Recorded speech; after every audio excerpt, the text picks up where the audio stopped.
Olá, que o Senhor vos abençoe grandemente. É um prazer estar aqui nessa live. Daqui a pouquinho a gente começa, só dá tempo aí da plataforma divulgar para todos. Já nesse início, eu sou o pastor Cláudio Patrocínio, pastor do Ministério Missão Semear aqui na cidade de Itauá, e estamos aqui para falar um pouco a respeito da igreja, alguns assuntos interessantes que possivelmente podem interessar a você, referente à questão de assunto do universo religioso, do universo da igreja, principalmente falando da nossa igreja aqui, Ministério Missão, tá bom? Então compartilhe aí com seus amigos, seus conhecidos, seus familiares. Você que está chegando agora, uma alegria estarmos aqui juntos. Obrigado aí por fazer parte dessa comunidade online do Ministério Missão aqui na cidade de Itauá. Você das cidades circunvizinhas aqui da região do Sertão dos Inhamus e também até fora, outros estados, outras localidades. Muito obrigado por você estar aí sempre nos acompanhando e passando a saber os assuntos, né, da Igreja Ministério Missão Semear aqui na cidade de Itauá. Então, vamos começar daqui a pouquinho. Enquanto isso aí, compartilhe, vai compartilhando com seus amigos, com seus conhecidos, seus familiares. E eu acredito que vai ser um grande bate-papo, principalmente para você que tem curiosidade de saber certos assuntos da religião, assuntos da igreja, do Ministério Missão, das atividades que nós realizamos aqui na cidade. Então, acredito que vai ser de grande valia para você, tá bom? Então, tá aí, nós vamos. Qual o assunto que a gente pretende falar no dia de hoje? A gente pretende falar sobre. Deixa eu melhorar aqui a iluminação, que eu acredito que fica melhor, que fica parecendo que a gente está, né, num lugar totalmente. Bom, eu estou aqui no meu quarto, né? Separei aqui um cantinho para que a gente possa bater esse papo no dia de hoje, tá bom?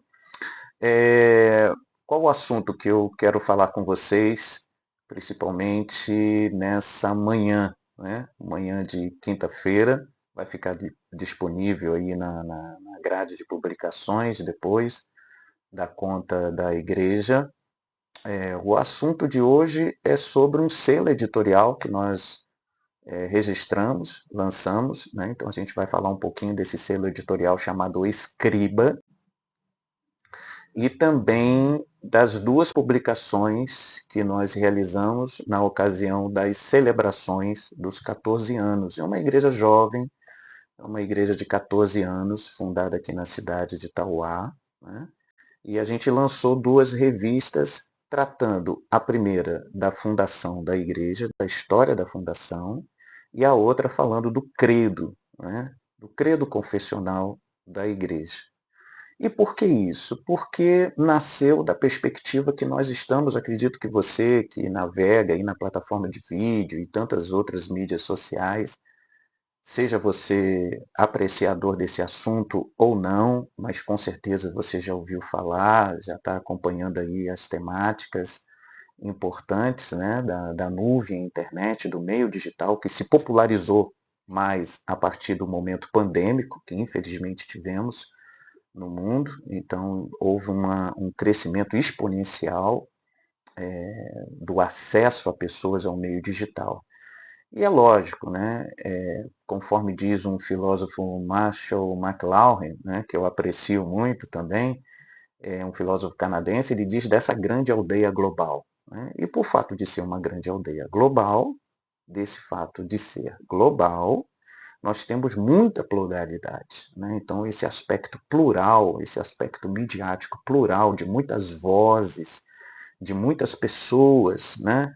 Lógico, no seu direito de acessar, de obter informações, de fazer moderações, de conhecer novas coisas por meio da facilidade do meio digital. Mas isso traz um aspecto nocivo. Isso foi muito falado na época. A minha formação circular é uma formação da base de TI, né? Tenho um grande apreço da área de TI, de tecnologia, mas hoje eu sou pastor de uma igreja, ou seja, que nós chamamos bivocacionado, né? Tanto dessa parte da sua formação de mercado para você viver, para você subsistir, e do exercício da fé, né, da sua religião, daquilo que você crê. Mas eu sou pastor integral, né, sou pastor integral da igreja. Mas fica o conhecimento, né, fica o conhecimento daquilo que a gente estuda. Então, a área voltada a negócios, então a gente acaba aprendendo muita coisa. E de tudo que a gente tem visto, ouvido falar desse mundo plural, um mundo de muitas vozes, um mundo midiático, né? E que nós chamamos hoje, principalmente depois, eu vou usar sempre em alguns momentos essa referência, esse momento pan-midiático, da pandemia, né, que nos trouxe a esse momento pan-midiático que nós estamos vivendo hoje, ou seja, algo global, em escala global. E isso ocorreu muito, que eu me lembro, lá na ocasião, principalmente para o Brasil, né, do Marco Civil Regulatório. Eu estava a morar no Rio de Janeiro, e participava de alguns encontros, de grupos de discussão, quando estava se formularizando esse momento do Marco Civil Regulatório. Então, participei em alguns escritórios de TI e de organizações governamentais no estado do Rio, e ali era muito discutido isso, né, como a necessidade do marco civil regulatório e da perspectiva de que esse crescimento exponencial, trazendo muitas vozes, isso já era discutido lá naquele momento, nós estamos nos reportando lá em 1990, finalzinho de 1990, vindo dessa discussão até o crescimento aí do marco civil regulatório, do lançamento. Então, hoje, então, é indiscutível. Então, a gente pensando dessa forma, de muitas vozes, de um aspecto global, de um aspecto plural, de muitas narrativas, né? Ou seja, muita gente falando muita coisa, dizendo muita coisa, sem demérito algum, todos é livres para dizer, para comentar, para dizer, mas existe muito ruído, né? Que nós chamamos e identificamos de ruído informacional. E isso agrava-se muito na perspectiva da religião, né? Porque, convenhamos, realmente, tudo ser a mesma coisa. Eu vou usar o português bem popular, né? Todo mundo é farinha da mesma sacola, né? E não é, né? Então a gente sabe que nessa perspectiva de religião, quando se toca em temas sensíveis, seja de finanças, seja de confissão, seja de prática de fé, seja de doutrina e tantas outras coisas, gente, é muita coisa que as pessoas falam, que as pessoas dizem com todo o seu direito, mas que não retrata a fundamentação daquela igreja, daquela comunidade, daquele arraial. Então, pensando nisso, a gente lançou essas duas revistas, tratando do aspecto da fundação da igreja, contando a história de fundação, né? Eu tenho aqui, separei para mostrar, essa revista aqui, eu acho que dá para ver direitinho, né? Fundação, né? Separamos essa revista e, aliás, antes de continuar, e essa daqui também, né? Credo, né? Então, tá aqui, Credo. Então, essas duas revistas, ela trata da fundação, contando a história da fundação da igreja, de como nasceu a igreja aqui na cidade de Itauá, e a outra revista tratando da confessionalidade da igreja, né? E nos dias de hoje, confissão é muito importante, né? Porque a fé não é algo que aí nós já estamos entrando num assunto mais da piedade, da religião, da confessionalidade, da prática religiosa. Confessionalidade, exercício de fé, para nós protestantes, não é o que nós imaginamos, não é o que nós pensamos, não é o que nós sentimos no coração. E isso também ecoa para outras religiões também, que advoga a sua prática de fé, sem nenhum problema, porque é esse o caminho. Então, para nós, no exercício da fé, como nós entendemos, como nós imaginamos, como nós pensamos, uma fé bíblica, uma fé que se reporta à história, uma fé que nós temos aí o gatilho principal, que foi a reforma protestante.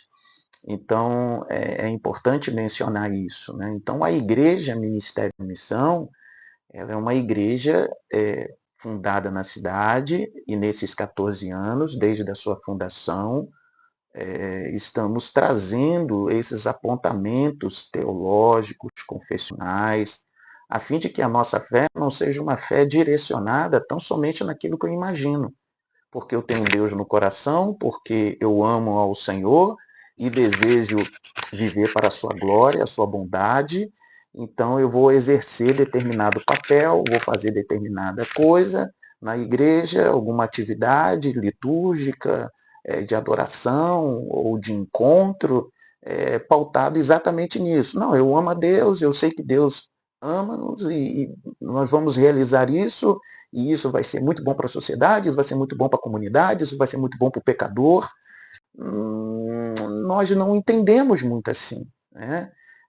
Precisamos avaliar e nos sensibilizar que essa fé que uma vez foi dada aos santos, ela tem um lastro histórico. Então, ela não inicia, ela não é advogada no sentido de esposar, de falar, da maneira como eu penso, do que eu pego a Bíblia e leio conforme eu acho, porque eu vi a pregação de A, de B e de C, eu vi um curso de fulano A, B, C e D. Precisa ter um certo cuidado, uma certa cautela, e isso principalmente quando nós falamos de teologia pública, né? Que a igreja faz uma teologia pública nos seus cultos semanais e nos seus cultos dominicais, nas suas atividades religiosas, seja onde for. Então, tudo isso em mente, urge a necessidade de que a igreja, principalmente nós, né, nesse sentido, nós tivemos a preocupação de fundamentar. Olha, nascemos assim, a igreja foi pautada nesse sentido, ou seja, não nasceu, aí entra aqui na nossa linguagem, possivelmente muitos cristãos que nos acompanham vão entender perfeitamente que faz parte do dia a dia da vivência social religiosa, da vivência de igreja, e principalmente você, ou que tem esse apreço e deseja conhecer mais. Não fomos em igreja de ninguém, né? Não pegamos ninguém na esquina e vamos ser aqui igreja. Não foi dessa forma, né? E isso tudo tem a importância daquilo que eu falei no início, do início do nosso bate-papo aqui, dessa proposta de nós estarmos aqui conversando, devido ser um mundo global, globalizado, de muitos meios informacionais, de muitas coisas, né, que nos cercam. Então, isso se torna um agravante, né? Se torna um agravante, porque acaba a gente falando muita coisa e a identidade, né? A identidade se torna fragmentada. Ou, lamentavelmente, expressando aqui, a identidade praticamente não existe. É uma mistura de coisas boas, né? A gente deseja coisas boas, mas carece dessa fundamentação, conforme a palavra do apóstolo Pedro, né? Crescendo na graça e no conhecimento. Uma igreja que tem muita graça, muita aplicação de vida piedosa, muita unção, né? Porque eu digo isso, porque nós somos pentecostais, mas quando eu falo que eu sou pentecostal, e isso está retratado lá na revista, que é o tema aqui da nossa conversa, eu sempre comento que eu sou pentecostal de 1 Coríntios 14, né?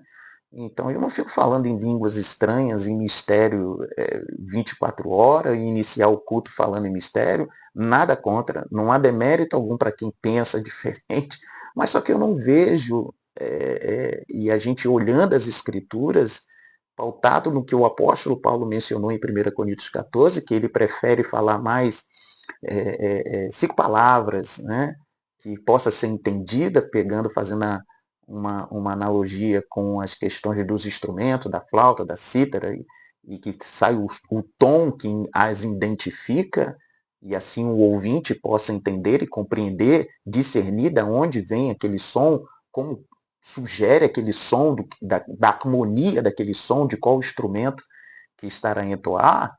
e do que falar línguas estranhas, né? Então, eu sou pentecostal, mas eu não fico falando línguas estranhas. Creio no batismo do Espírito Santo, creio na continuidade e na contemporaneidade dos dons. A gente pode falar isso em outros vídeos. E então, a revista, ela vem exatamente pautar isso. Ó, nós somos assembleanos, sim, nós somos pentecostais, mas nós não temos essas práticas, devido exatamente a esse mundo de tantas coisas que estão acontecendo diante dos nossos olhos.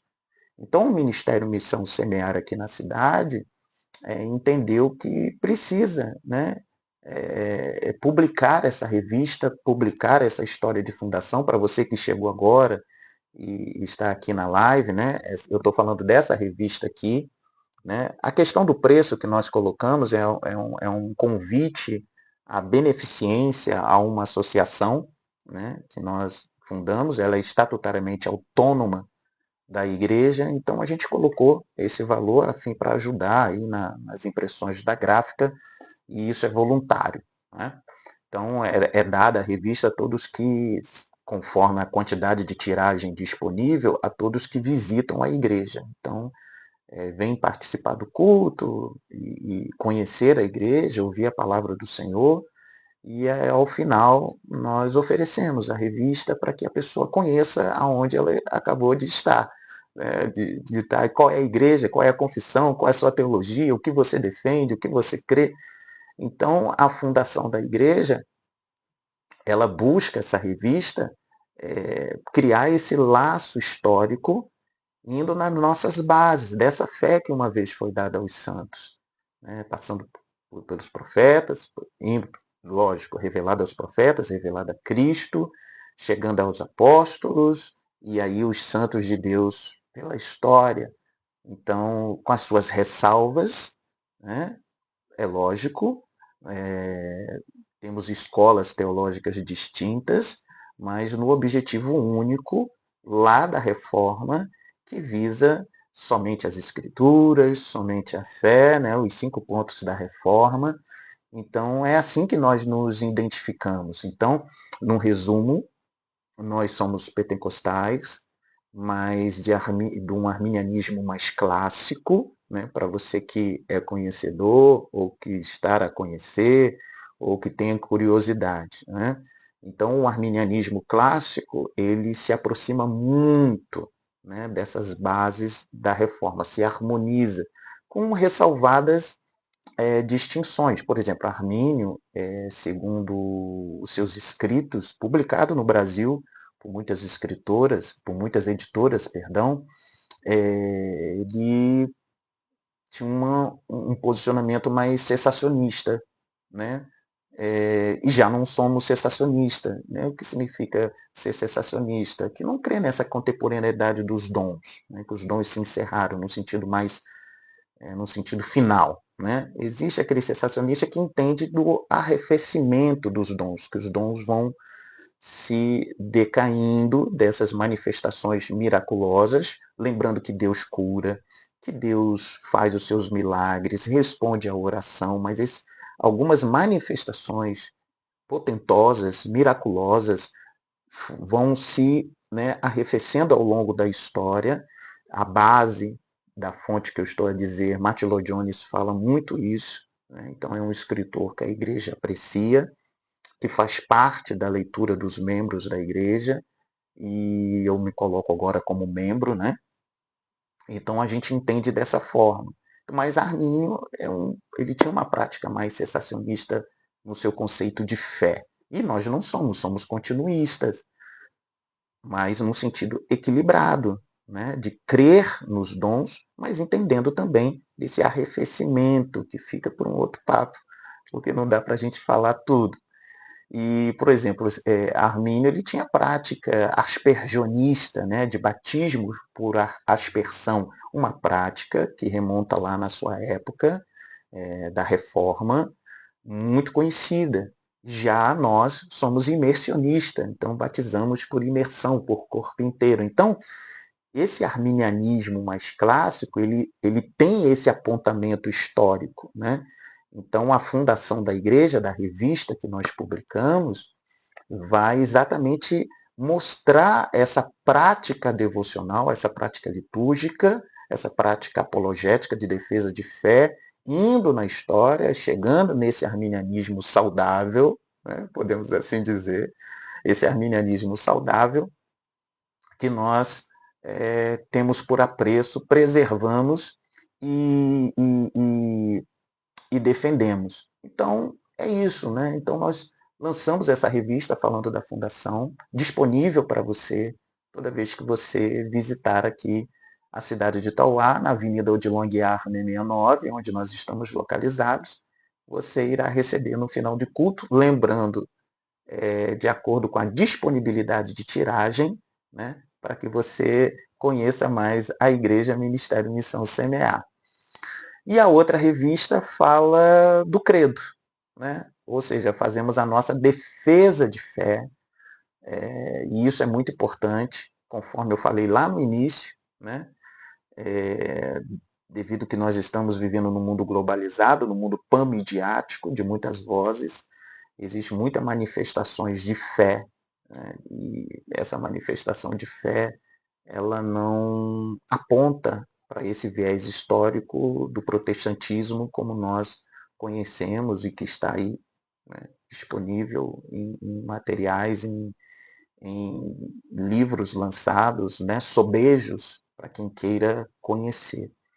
Então, nós lançamos essa revista, né, essa daqui é o Credo, ela é mais volumosa, né, ela é mais volumosa, ela tem aí 50 e poucas páginas, aliás, corrigindo, tem 30 páginas, então ela é mais volumosa, feita num papel de qualidade e tal, né? A gente precisa ter todo esse cuidado também, né? Isso faz parte.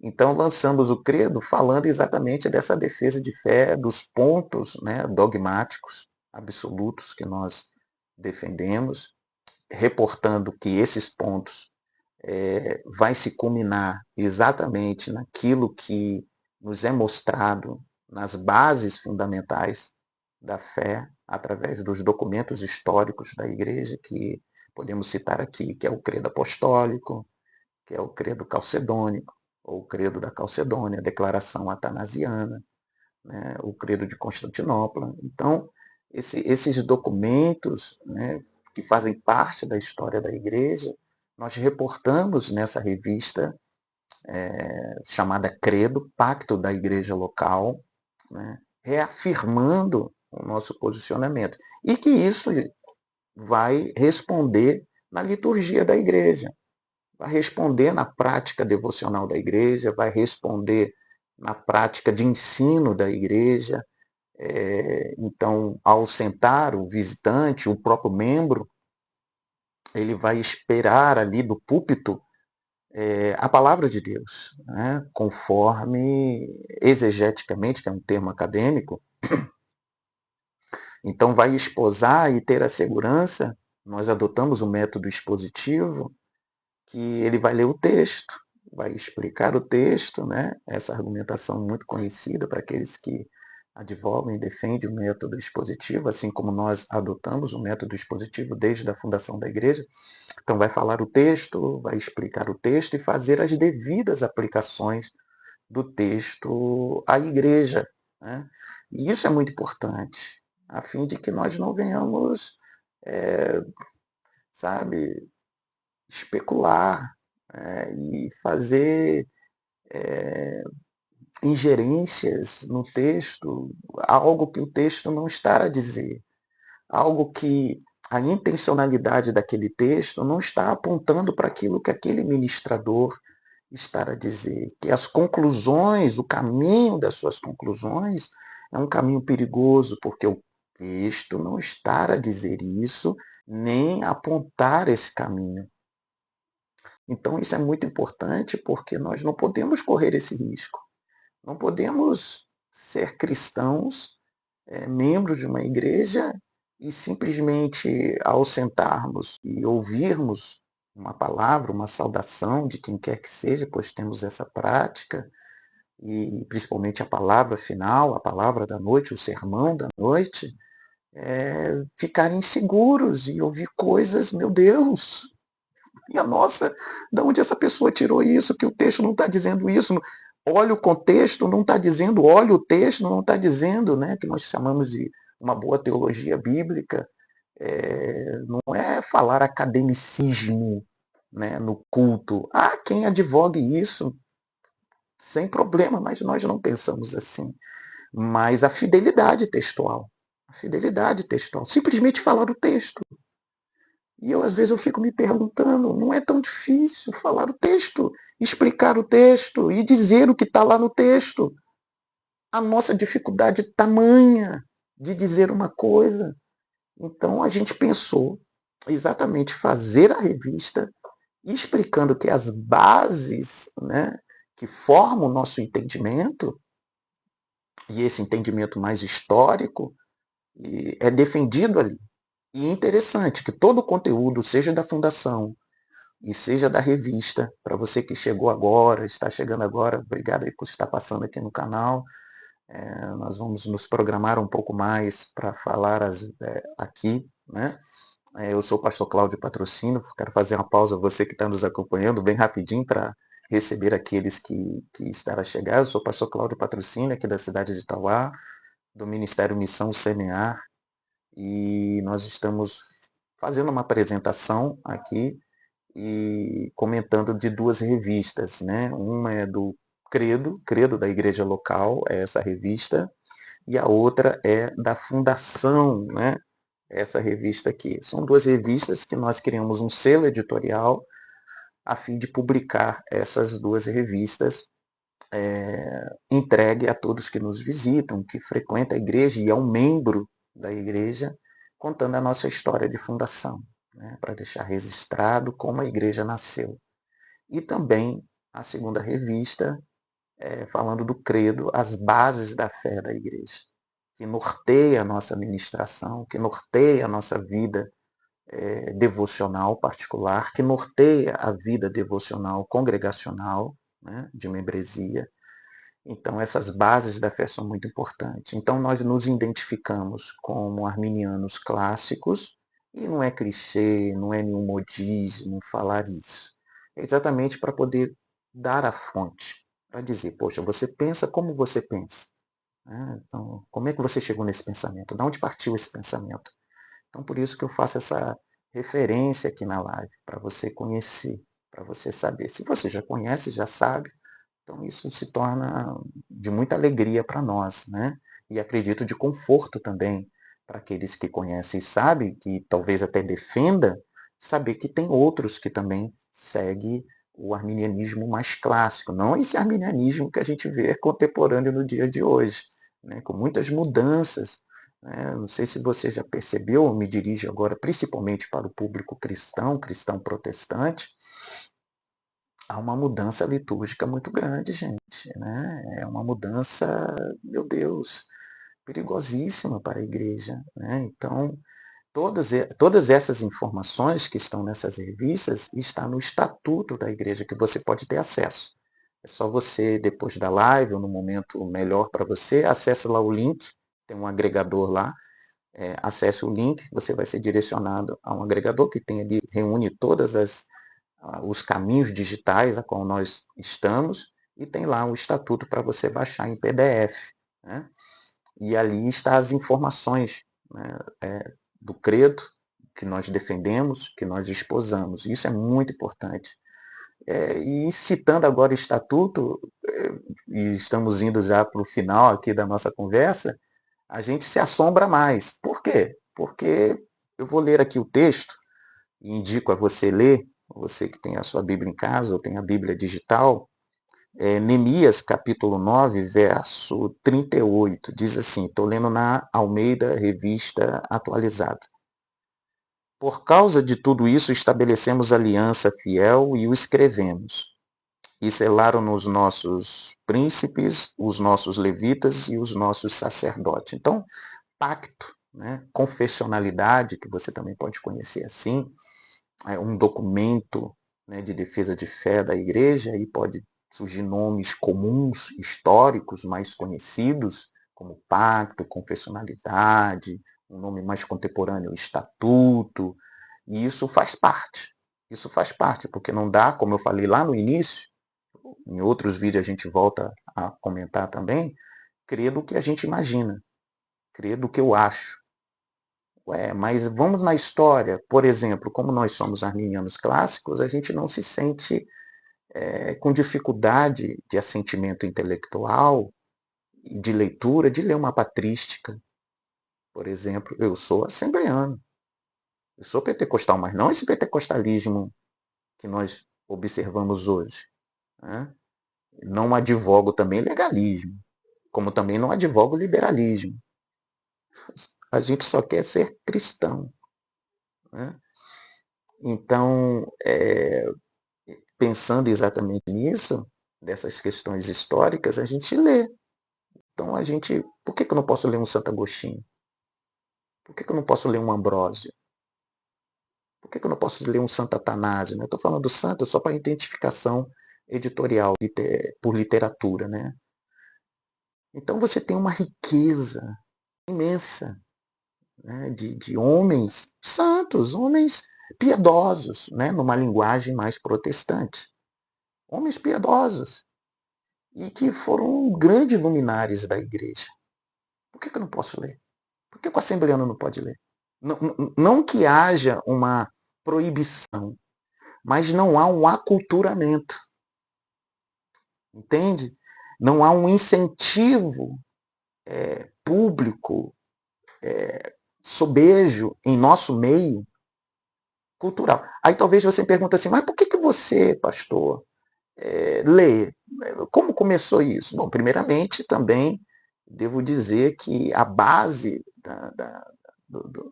do meu nascimento cristão, da minha confissão a Cristo como único e suficiente Salvador, não foi numa igreja pentecostal, foi numa igreja tradicional. Né? Então eu me converti numa batista tradicional.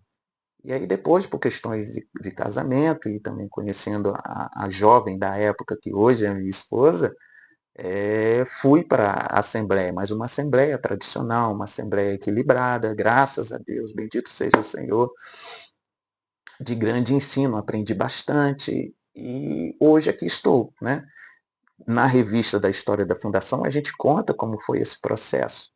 Então, aí eu acabo passando para a membresia hoje, que faz parte da igreja, Ministério Missão aqui na cidade, um incentivo cultural para poder ler.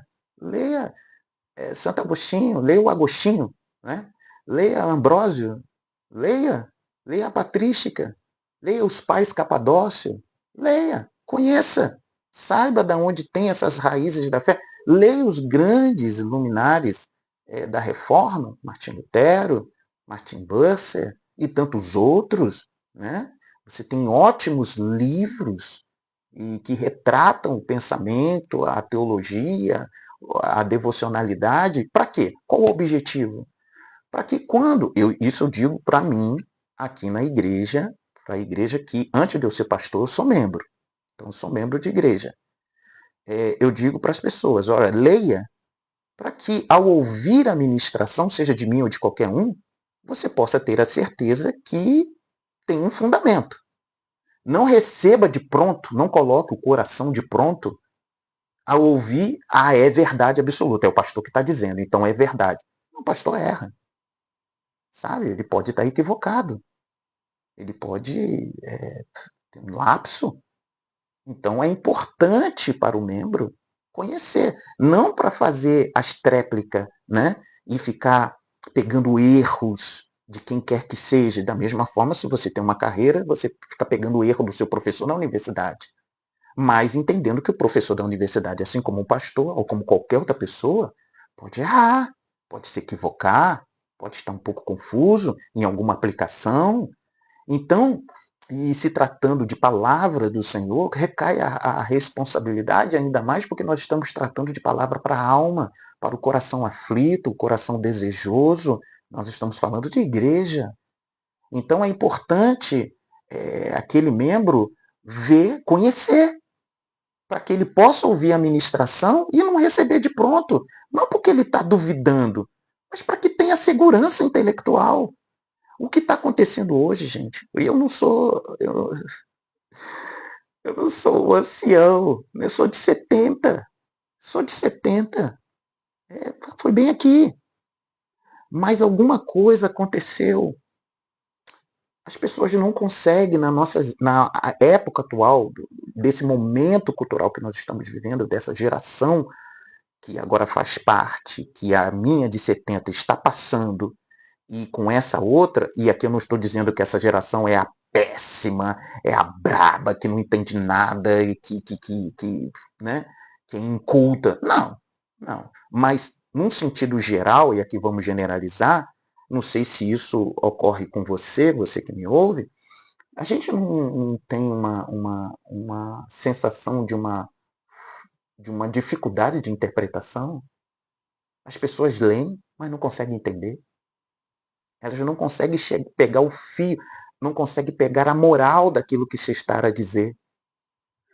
Isso pode ter um problema, né, devido à nossa estrutura informacional e de difusão de conhecimento. Né, que nós vivemos uma sociedade mediatizada e principalmente na questão de vídeo, como eu estou utilizando hoje para me comunicar. Não há nenhum problema quanto a isso. Mas isso também traz um certo amortecimento de que a nossa mente se acomoda muito mais em ter as informações faladas, em vídeo, mastigada, do que necessariamente produzir, de entender, de ler algo e de entender. Então, aconteceu isso, está acontecendo isso. E isso vai chegar lá na ponta, vai chegar na igreja. As pessoas vão sentar na igreja e vão dizer amém para tudo. E aí eu falo como pastor aqui na igreja, não diga amém para tudo, mesmo que seja eu no púlpito. Leia. Leia e confirme se aquilo que está sendo dito é aquilo que o pastor está a pregar, se principalmente que ele fala da reforma. Vamos ver se é realmente na reforma. Se ele fala de alguma conclusão, de alguma aplicação e cita algum nome. Vamos ver se esse nome realmente... O que custa? Né? Então, não pode haver esse arrefecimento nosso de interesse de um não crescimento intelectual, de um crescimento observativo, um crescimento interpretativo, de eu saber interpretar, de eu saber ler e interpretar, de conhecer e não receber. Por isso que surgiu em nossa época a grande problemática de fact-check, né? Ou seja, agências de checagem de informação, devido a essa gravidade. Né? Então, uma coisa puxa a outra. Então, no texto que nós acabamos de ler, lá de Neemias, está dizendo da importância da confissão, da importância de ter documentos da igreja, né?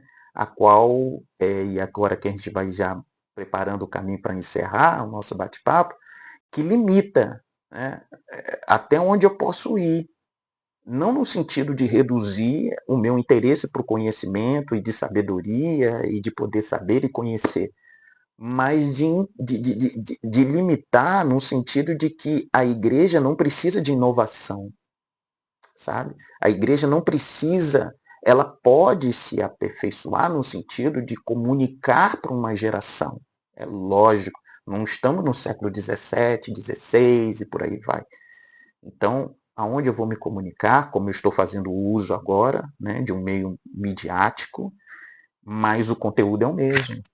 O conteúdo é confessional. O conteúdo é histórico. O conteúdo tem base histórica, tem lastro histórico. Não há uma reinvenção da roda, da exposição bíblica. Então, isso nós precisamos defender. Precisamos defender, senão vai piorar mais. Né? E biblicamente vai dizer, está dizendo, né, está nos dizendo, para aqueles que aguardam a vinda do nosso Senhor, que é a apostasia. Né? Leia mais sobre a apostasia. Conheça o que vai acontecer daqui a um tempo. Né? Isso é bíblico. Mas uma coisa eu digo aqui, que uma coisa é você esperar todos esses acontecimentos bíblicos servindo a Deus e fazendo a sua parte, conforme deve ser. Outra coisa é nós, quer queira, quer não, e vamos presenciar esses momentos bíblicos que nós estamos, quer queira ou não, vivendo uma vida completamente aforreada dos princípios bíblicos, daquilo que o Senhor nos ensinou. daquilo que o Senhor nos ensinou, daquilo que o Senhor espera que nós entendamos e venhamos preservar e defender. Então, eu posso resumir o seguinte: é você vivenciar os momentos bíblicos trágicos que vão surgir antes da vinda do nosso Senhor e Salvador, num sentido não causado. Ou seja, está acontecendo, mas o Senhor há de dar livramento, há de nos guardar, há de nos livrar da mazela desse mundo, das coisas perniciosas desse mundo. Outra coisa é eu aguardar, quer queira, eu acreditar ou não, confiar ou não, achar que é ou não, e vivendo uma vida forreada, uma vida causada. Então eu vou entrar em situações, eu vou vivenciar situações que eu causei, seja para a minha própria vida, ou seja para a vida daqueles que eu amo. E tem uma diferença muito grande. Tem uma diferença muito grande. Eu prefiro viver, aguardar os acontecimentos bíblicos e não fazendo aqui um terrorismo, né? Vivendo a expectativa do retorno do Senhor. Que bom que Ele nos ache fazendo assim. Vivendo a sua palavra, vivendo a comunidade, vivendo a vida de igreja, defendendo a fé, guardando a nossa vida, errando, né? Porque nós somos pecadores. E o arminianismo clássico defende a depravação total, né? Nós somos depravados, somos caídos, vendidos em pecado. Então tem aí o problema do pelagianismo muito grande, e precisamos identificar quando eu olho porque eu sou muito bom, ou eu sou uma pessoa ótima, eu tenho Deus no coração, e vamos para a igreja. Né? Jeremias 7, leia lá Jeremias 7, leia Marcos 7, né? O jeitinho, né? Na tradução árabe, diz jeitosamente, né? Faz a sua teologia invalidando a doutrina de Deus. Jeremias 7, o povo ia na casa do Senhor, dizia templo do Senhor, mas eles não tinham uma vida que anunciava verdadeiramente esse amor à casa de Deus, a sua devoção a Deus. Então é isso que está acontecendo nos dias de hoje. Então a igreja precisa respaldar a sua confessionalidade, né? A fim de que nós venhamos nos distanciar daquelas questões de que as pessoas dizem que todo mundo é todo mundo. Não, não. O Sproul diz uma coisa muito interessante que doutrina divide, e realmente doutrina divide, né? Ou seja, está pregando na esquina, mas não é o que você prega. Mas para aquele que não conhece, para aquele que não lê, é crente, né? Ou é protestante. Então é todo mundo igual. Não, não é igual. Então a gente lançou essas duas revistas exatamente para isso, para poder fazer um marco histórico. E foi lançado nesses 14 anos que nós completamos, no mês passado, e lançamos essas duas revistas exatamente para fazer essa ruptura. Né? Somos pentecostais sim, mas não esse pentecostalismo. Tá? Pentecostalismo de cunho político. Não. Não. Está no estatuto que a gente... Não.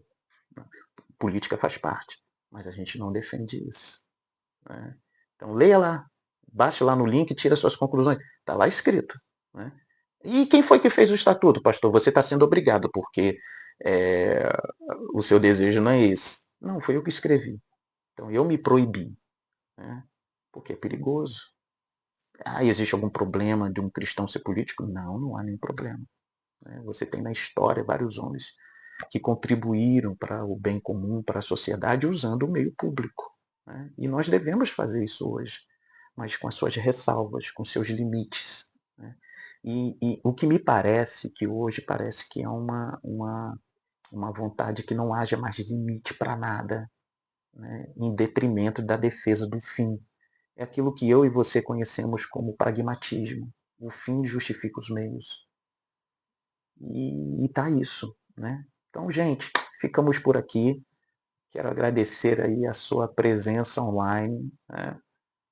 Dá um passeio aí na nossa conta, né? Nessa plataforma, acesse as nossas outras contas também nos meios digitais, tem muita informação, baixe o aplicativo, né? Temos um aplicativo disponível da igreja, na Play Store principalmente, é só você colocar A de avião, D de dado, M de Maria, S de Silvia, Tauá, AD, NMS Tauá. Tauá, AD, NMS Tauá. E vai surgir lá o ADMS Tauá Eclésia, e você baixa o aplicativo, ele é seguro, validado aí pelo Google Protect, em conformidade com a LGPD ou LGPD, Lei Geral de Proteção de Dados. Então você tem um aplicativo seguro aí no seu smartphone ou no seu dispositivo preferencial. E por meio do aplicativo a gente divulga todas as informações da igreja, e principalmente o estatuto, conforme a gente leu lá em Neemias 9:38, é aquela confissão, né? Ou seja, se pergunte. Eu tenho curiosidade, eu coloque aí nos comentários, né? Qual é a igreja que, quando você se converte, dá o estatuto para você? Pastor é ilimitado? Tem que fazer essas perguntas. Não é demérito e não é uma sugestão de algo que está ocorrendo, ou que eu soube, não. É só perguntas que a gente faz. Por que a igreja não dá o seu estatuto para o membro? Para saber o limite do pastor. Eu não estou dizendo que todas as igrejas não fazem, porque eu sei de igrejas mais tradicionais que fazem isso. Eu aprendi numa igreja mais tradicional. Como eu vim da Batista, a gente recebia o estatuto. Mas por que a Assembleia não dá o estatuto? Por que muitas outras que não são da Assembleia não dão o estatuto? Então nós precisamos de um estatuto para poder ver, para poder saber, né, qual o limite estatutário, seja do pastor, seja do cristão, seja do obreiro, seja do presbítero, seja do missionário, seja da membresia, né? Decisões de grande envergadura. Como é que a gente toma essa decisão de grande envergadura? Vai sair do episcopal, do pastor titular, ou ele vai apreciar fazendo um escrutínio público em assembleia? Eu sou um membro da igreja, eu sou só um número no papel, um nome, ou eu faço parte do dia a dia das decisões dessa igreja? Lógico, né? Que você aceitar Jesus hoje, ou chegou hoje na igreja, você já está fazendo parte das decisões de grande envergadura dessa igreja local. Não, precisa de um tempo. Quem sabe 1 ano, 2 anos, aí coloca-se lá num documento estipulando um tempo para todo mundo, né? Homogeneizando, sem fazer partidarismo, nem sectarismo. Mas a gente tem que fazer essa pergunta. Por quê? Por que não tem? Quer dizer, a gente congrega e não sabe. Aí da onde surgem os problemas financeiros, das grandes perguntas, sabe? Faz assembleia para demonstração de resultado, faz assembleia para demonstração do caixa da igreja, para membresia, do hall de membresia ativo da igreja, ou não? Por que não se quer fazer? E se faz, aonde está a confirmação? Então, nós, igreja, precisamos fazer essas perguntas, a fim de que evitemos coisas danosas. Às vezes, coisas danosas não é porque é um sentido natural do caminho do mundo ao fim. É por causa da nossa omissão. É por causa do nosso desleixo. É por causa do nosso desinteresse. Conforme eu falei desde o início aqui, isso passa muito quando a gente para pensar o seguinte, como igreja. Eu quero as dádivas do Senhor, sabe? Eu quero ser abençoado. Você quer ser abençoado. Todos nós desejamos ser abençoados por Senhor. Eu vou à igreja para dar o meu culto. Não é para receber. Então esses gatilhos, tome posse, receba. Eu sou avesso, eu tenho minhas reservas. Não é que você não possa receber. Não é que você possa segurar tomando posse, que é apenas um termo para interpretar que você está se assegurando nas verdades reveladas. Mas isso não pode se transformar em gatilho motivacional, no sentido de dizer que é tão somente aquilo que eu recebo na igreja que me identifica como cristão ou que a igreja tem que fazer. Esse é o problema. A gente está indo para os extremos das coisas. O grande desafio é o equilíbrio. Então, eu vou na igreja para receber. Eu quero receber as bênçãos, o livramento. Que Deus visite a nossa saúde, visite o nosso lar, visite a nossa vida, todas as áreas da vida. Seja o cônjuge, seja os nossos filhos, seja a nossa parentela, seja os nossos amigos, os nossos conhecidos, seja aqueles que interagem por nós, abençoando a sociedade, o bem comum. Mas o doador é maior do que a dádiva. E isso vai responder na liturgia, no louvor que eu e você louvamos. A ênfase do louvor é para aquilo que Deus faz, ou para aquilo que tão somente Deus é? Pode ser os dois. Porque o que Deus faz fala da sua pessoa, as maravilhas do Senhor. Mas ele é muito mais maravilhoso do que as maravilhas realizadas por ele. Eu quero receber o galardão, mas o galardoador é maior do que o galardão. Então é isso, né? Então nós precisamos fazer essas perguntas porque nós estamos sendo arrastados por um caos devocional, um caos litúrgico. Nós queremos ser cristãos e ter fé sem a responsabilidade histórica. A gente vai se acabar, como diz aqui no Nordeste. As minhas cunhadas dizem o seguinte, é um desmantelo na casa de farinha para você. Eu sou do Rio, aí quando eu estou aqui no Ceará eu fico, realmente está certo, desmantelo da casa de farinha. Porque a gente quer ter uma fé sem respaldo histórico. Isso é perigoso. Pelágio conseguiu muita brecha por causa disso. E olha que foi lá na sua época. Nas igrejas lá do primeiro, segundo, terceiro, quarto, quinto século. Ário também. E esse espírito está aí. Essa sanha de nós reinventarmos as coisas, de uma fé e de uma confessionalidade segundo a minha imagem, está aí.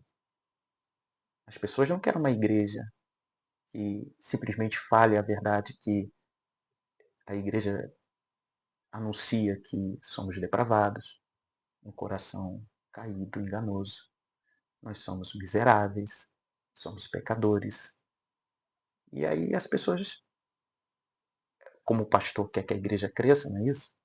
Como o ministério local quer que a igreja cresça, o preço é você não falar isso. Mas se você não falar isso, naquele grande dia, como nós conhecemos muito bem, mas eu preguei, eu anunciei, e o Senhor agiu em minha vida, eu curei e fiz tantas coisas, por que eu não posso entrar? Aí vai se ouvir, apartai-vos de mim, porque não vos conheço. É um risco muito grande. Não vale a pena.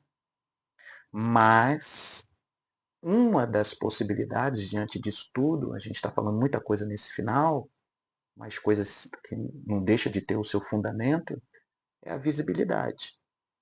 Visibilidade é bom no sentido evangelístico da teologia pública de anunciar as boas novas, mas ela traz o efeito nocivo. Pastor local, eu me identifico com pastor local. Né? Quero ficar na igreja ministrando aquele rebanho. Preciso de visibilidade. Isso não é clichê, que no fundo a gente quer. Baixa o estatuto do Ministério de Missão e eu coloquei lá essa proibição.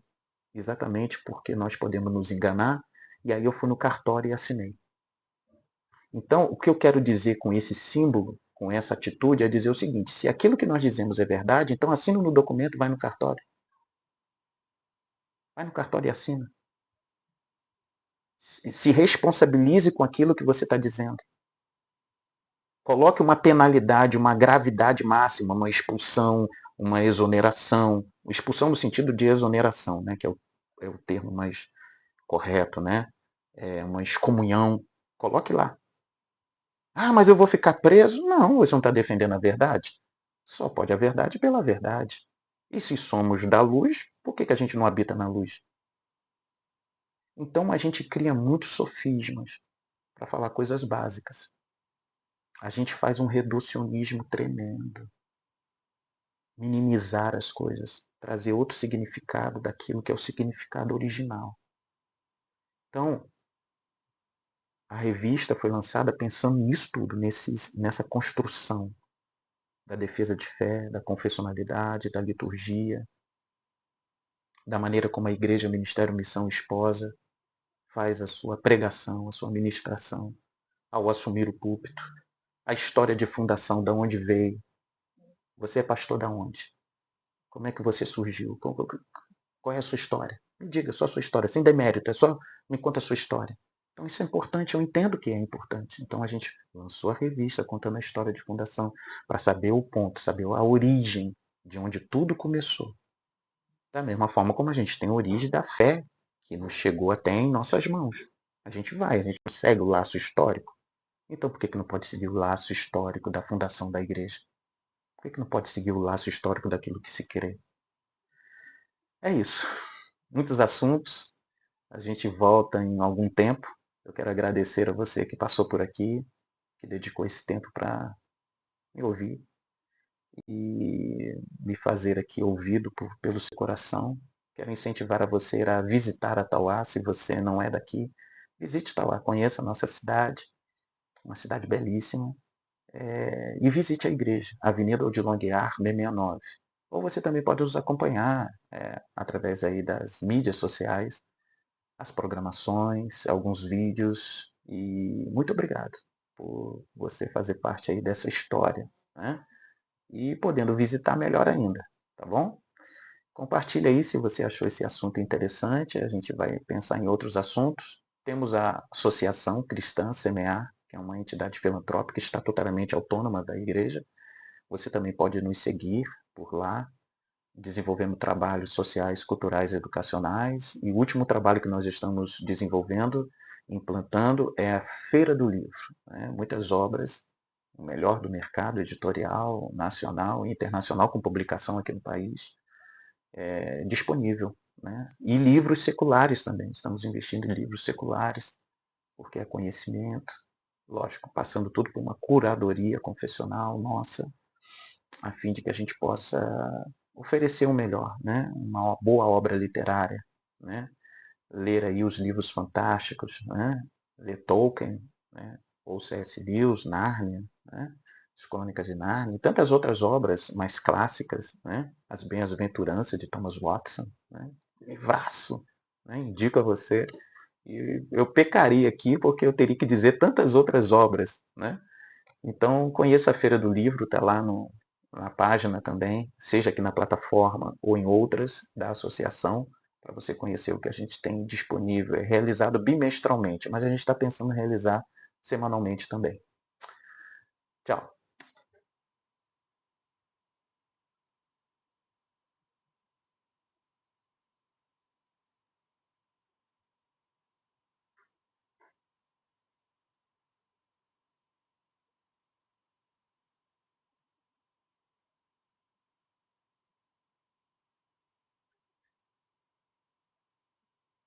Então a gente fica por aqui. Até o próximo, né? Que surgiu uma mensagem aqui na tela, eu parei um pouquinho a transmissão. Então, até o próximo vídeo e que o Senhor vos abençoe. Né? Enche o seu coração de graça, de bondade, de verdade. Eu sou o pastor Cláudio Patrocínio. Que Deus te abençoe. Até a próxima.